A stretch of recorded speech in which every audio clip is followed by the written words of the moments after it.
Thank you. Senator Klobuchar.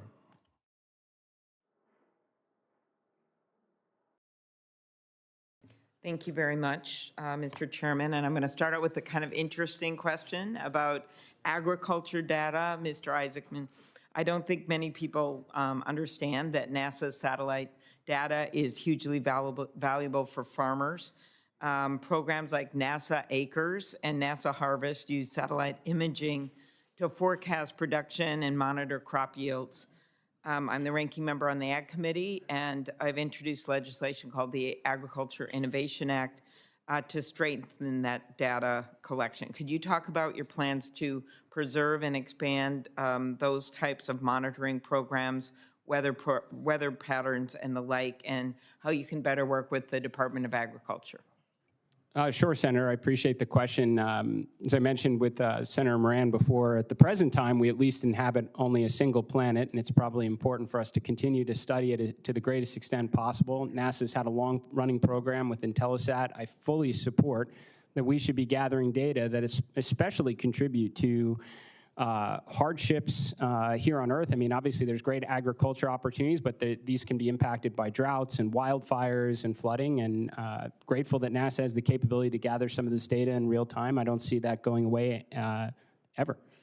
Thank you. Other end of our state, Mayo Clinic, which I'm sure you're aware of.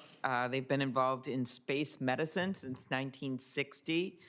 When research related to the force of gravity during acceleration influenced the position of seats for the Mercury spaceflight program, and most recently they've identified some important research project in the field of aging, regenerative medicine that can be conducted in space. How will you continue to support NASA and institutions like Mayo's efforts to advance science that helps here on Earth? Senator, I couldn't agree with this area of study more. We are actually quickly reaching a point where it's no longer a technological limitation for deep space type missions, but human physiology and psychology. So in that respect, I obviously fully support all the studies that can be done so that when the day comes that we actually send NASA astronauts to Mars, that they can come home healthy enough to tell us about it. This is probably the single greatest accomplishment we've had on the International Space Station over the last quarter of a century, is keeping humans alive in an environment that is quite challenging. Mm-hmm.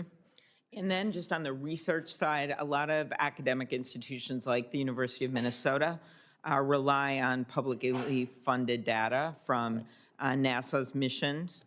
And as NASA continues to partner with private firms, the commercial data is not as easily accessible to researchers. And I think it's a balance. Obviously, the partnering with private has brought with it some success, but then you want to have the public institutions be able to access that data for the public portion of this, which has helped us. I'm not going to go through all the inventions and things that have come out of this type of space mission. So what steps will you take to ensure that data from NASA missions continues to remain available for researchers across the country?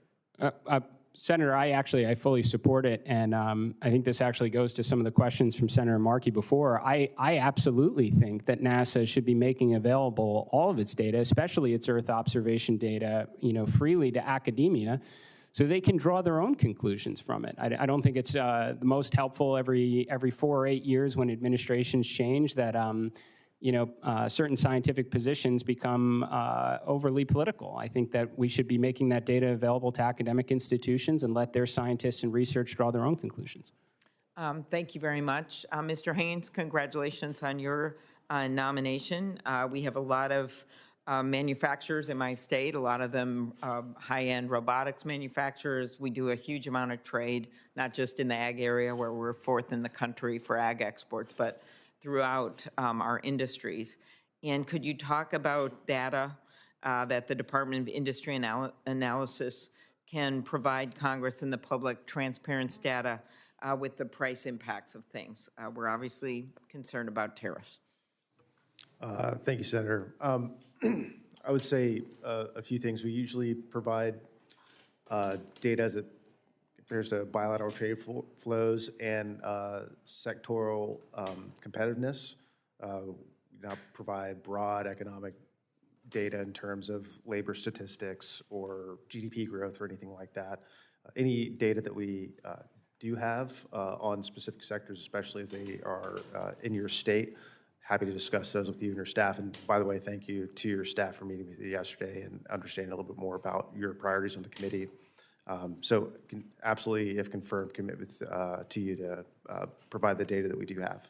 Very good. And I think my time's running out. I'll put this in writing, but I do a lot with Brand USA, and Senator Sullivan and I just introduced a major reauthorization of this, and Senator Rosen over here cares a little bit about this, representing Las Vegas. And so just anything you can do to strengthen programs like Brand USA that don't use taxpayer dollars to ensure we continue to remain competitive with U.S. tourism, and especially with World Cup, the 2028 Olympics, and other major events that are coming up. Yes, ma'am, Senator, you absolutely have my commitment to do that. I have met with Fred Dixon and Brand USA multiple times. The secretary's met with them multiple times, and we look forward to working with them in a collaborative effort to make sure that travel and tourism remains competitive. Okay, thank you. Thank you. Senator Young.